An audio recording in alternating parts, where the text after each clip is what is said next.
अस्सलामु अलैकुम वरहमतुल्लाहि ताला वबरकातुहू। कैसे हैं दोस्तों? उम्मीद है कि आप सब खैर आफियत से होंगे। रब करीम आपको हमेशा ऐसे ही खुश रखे। दोस्तों, आज मुहर्रम की पहली तारीख़ हो चुकी है और जैसा कि मैंने वादा किया था कि मैं आप लोगों को 10 मुहर्रम तक और 10 मुहर्रम के बाद में भी ज़िक्र इमाम हुसैन रदियल्लाहु ताला अन्हु व ज़िक्र इमाम हसन रदियल्लाहु ताला अन्हु सुनाता रहूँगा। किस तरीक़े से इमाम हुसैन ने मदीनतुल मुनव्वरा की जुदाई को बर्दाश्त किया, मक्का पहुँचे और फिर मक्का से कैसे आप करबला पहुँचे, किस तरीके से शहादतें हुई, वो इंशाअल्लाह सारी चीज़ें, वो सारी बातें, वो सारे जो हालात हैं, वो सारे वाक़यात हैं जो मोतबर हैं, इंशाअल्लाह रब्बुल इज़्ज़त मैं आप तक पहुँचाने की कोशिश करूँगा। आपसे गुजारिश है, अगर आप पहली मरतबा चैनल पर आए हैं सब्सक्राइब कर लें, वीडियो अच्छा लगे तो लाइक एक ज़रूर कर देना। दोस्तों, आज हम बात करेंगे हज़रत इमाम हुसैन रदियल्लाहु ताला अन्हु के बड़े भाई हज़रत इमाम हसन रदियल्लाहु ताला अन्हु के बारे में कि हज़रत इमाम हसन रदियल्लाहु ताला अन्हु की जो पैदाइश हुई है वो 4 हिजरी में हुई है और 15 रमज़ानुल मुबारक 4 हिजरी में हज़रत इमाम हसन रदियल्लाहु ताला अन्हु की पैदाइश हुई। और हिजरी की इब्तिदा कब से हुई है ये तो खैर आप जानते ही होंगे, नहीं जानते हैं तो मुझसे सुनिए कि हिजरी की तारीख़ जो शुरू हुई है वो जब रसूलुल्लाह सल्लल्लाहु ताला अलैहि वसल्लम मक्कतुल मुकर्रमा से हिजरत करके मदीना तशरीफ़ लेकर के गए, तो आपका ये हिजरत करना वहीं से हिजरी तारीख़ का सिलसिला शुरू हुआ, वहीं से हिजरी लिखना शुरू हो गई। तो इमाम हुसैन रदियल्लाहु ताला अन्हु के बड़े भाई हज़रत अली रदियल्लाहु ताला अन्हु के बड़े साहबजादे हज़रत फ़ातिमा ज़हरा रदियल्लाहु ताला अन्हा के जिगर के टुकड़े बड़े हज़रत इमाम हसन रदियल्लाहु ताला अन्हु के पैदाइश 15 रमज़ानुल मुबारक 4 हिजरी में हुई, यानी 4 साल रसूलुल्लाह सल्लल्लाहु ताला अलैहि वसल्लम को हिजरत किए हुए यानी मदीना शरीफ पहुँचे हुए हो गए थे। और फिर आपका बचपना इस तरीक़े से गुज़रा कि रसूलुल्लाह सल्लल्लाहु ताला अलैहि वसल्लम आपसे बेपनाह प्यार फरमाया करते थे। और हज़रत अली रदियल्लाहु ताला अन्हु ने कहा कि हज़रत इमाम हसन का जो चेहरा था वो हूबहू रसूलुल्लाह के चेहरे की तरीक़े से था। रसूलुल्लाह सल्लल्लाहु अलैहि वसल्लम के चेहरे की तरीक़े से हज़रत इमाम हसन रदियल्लाहु ताला अन्हु का चेहरा था। आपने जो ज़िंदगी गुजारी है, आपका जो विसाल हुआ वो विसाल शरीफ 49 हिजरी में हुआ। 49 हिजरी में इस तरीक़े से आपने जो ज़िंदगी गुजारी है इस दुनिया के ऊपर वो 45 साल गुजारी है। 45 साल आपने ज़िंदगी गुजारी है। और आपके बारे में ये भी आया है कि हज़रत अली रदियल्लाहु ताला अन्हु के साहबजादे हज़रत इमाम हसन तकरीबन 100 के करीब में आपने निकाह फरमाया था। आपने 100 के करीब औरतों से निकाह किया और आप निकाह में अपन जो है औरतों को लेते और निकाह में आने के बाद में फिर 2-3 दिनों के बाद में या 2-3 शब के बाद में आप तलाक़ दे दिया करते थे। इस वाक़े को हज़रत अली रदियल्लाहु ताला अन्हु पूरे कोफा में ऐलान करते हैं कि ऐ कोफा वालों, तुम अपनी बेटियों की, अपनी बहनों की शादी हसन के साथ में मत करो, क्योंकि हसन 2-3 दिनों के बाद में तलाक़ दे देते हैं। तो कोफा वाले कहते नहीं, हम तलाक़, अगर हमारी बहन, हमारी बेटी तलाक़ में आ जाती है निकाह होने के बाद में अगर तलाक़ भी हो जाती है फिर भी हम रिश्ता करेंगे। क्यों? इसलिए कि हमारा नाता रसूलुल्लाह सल्लल्लाहु ताला अलैहि वसल्लम के घराने से हो जाएगा, हमारा रिश्ता रसूलुल्लाह सल्लल्लाहु ताला अलैहि वसल्लम के घर से शुरू हो जाएगा। और जो भी औरत हज़रत हसन रदियल्लाहु ताला अन्हु के निकाह में आई फिर उसने तलाक़ के बाद में पूरी ज़िंदगी निकाह नहीं किया, सिर्फ़ अपनी ज़िंदगी को हज़रत हसन रदियल्लाहु ताला अन्हु की मोहब्बत में, उल्फ़त में गुजारा। हाँ, मुलाकात नहीं हुई, तलाक़ थी, तलाक़ के बाद में औरत हराम हो जाती है। तो हज़रत हसन रदियल्लाहु ताला अन्हु भी कहा करते थे कि मैं निकाह करके 2-4 शब के बाद में तलाक़ इसलिए दे देता हूँ ताकि दूसरी औरतों को भी निकाह का शर्फ़ हासिल हो, और ज़्यादा औरतों से निकाह में इसलिए करता हूँ कि बारोज़ क़यामत जब वो सारी औरतें जो मेरे निकाह में आई हैं वो रसूलुल्लाह सल्लल्लाहु ताला अलैहि वसल्लम के रिश्तेदारों में शामिल हों और वो फ़ख्र महसूस करें, खुशी महसूस करें। इस तरीक़े से हज़रत इमाम हसन रज़ियल्लाहु ताला अन्हु सूक़ करीब में आपने शादियाँ की है।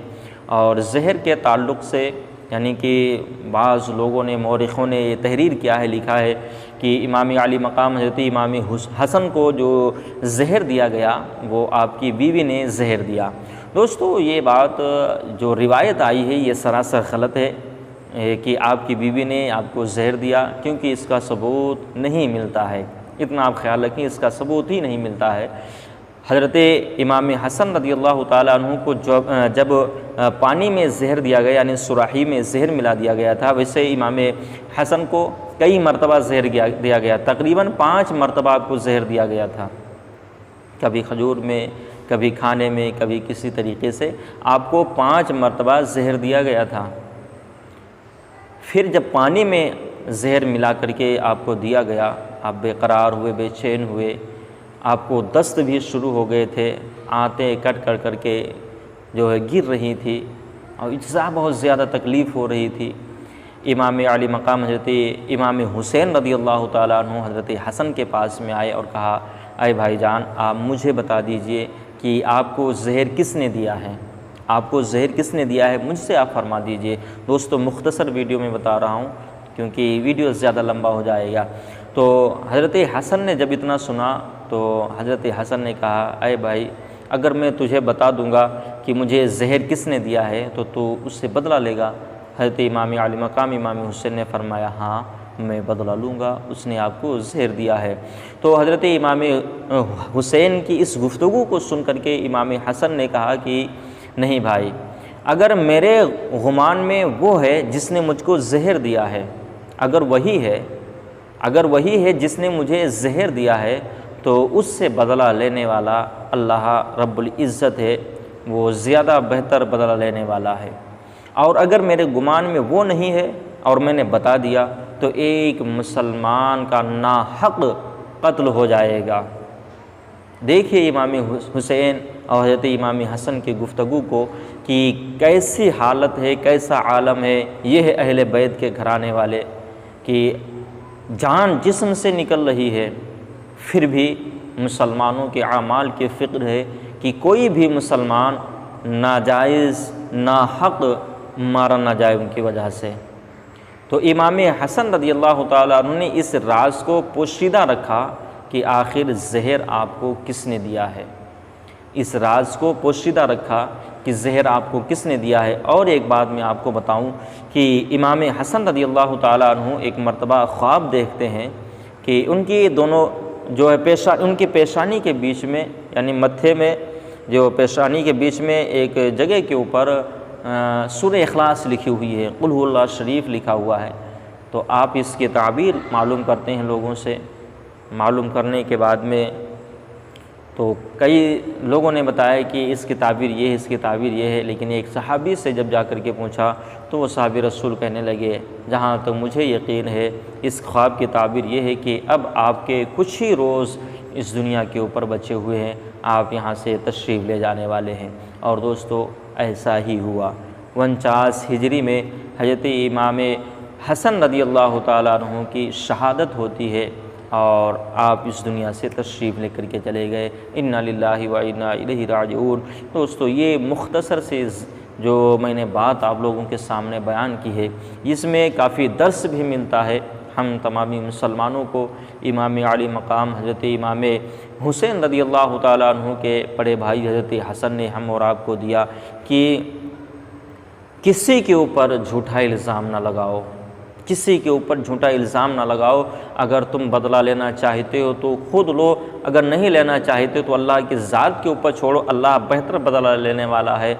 और किसी के ऊपर इल्ज़ाम तराशी मत करो, किसी को झूठे मुकदमे में ना फंसाओ और किसी के ऊपर बहतान ना बनाओ, किसी को दगेबाजी में, झूठ में जो है किसी को ना डालो। और आज ये बातें आम हो चुकी हैं कि आज अगर झूठ की बारी आती है तो हम ये नहीं देखते कि हमारा पड़ोसी मुसलमान भाई है, हमारा भाई है, हमारा खाला का लड़का है, या हमारा कोई रिश्तेदार है या नहीं रिश्तेदार है, इस्लाम के नाते से हमारा भाई, ये हम कुछ भी नहीं देखते हैं। सिर्फ धोखा, धोखे पे धोखा, धोखे पे धोखा।